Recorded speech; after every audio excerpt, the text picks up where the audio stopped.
نزلت بمعلقه سمن كبيره، حطيت عليها فريك غسلاه وشلته من الميه، وهديله تقليبه كده، شويه ملح وشويه فلفل اسود، واسيبه لحد ما الميه تنشف منه. نزلت بيه على الكبد اللي انا عاملاها من شويه بالصلصه. بعد ما استوت هديها تقليبه، ولو احتاجت شويه ميه هضيف. تمام. واسيب الفريك لحد ما يستوي.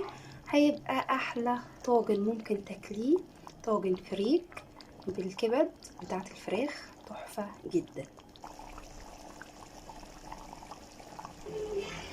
اللي في الكشكول والكتاب ازاي؟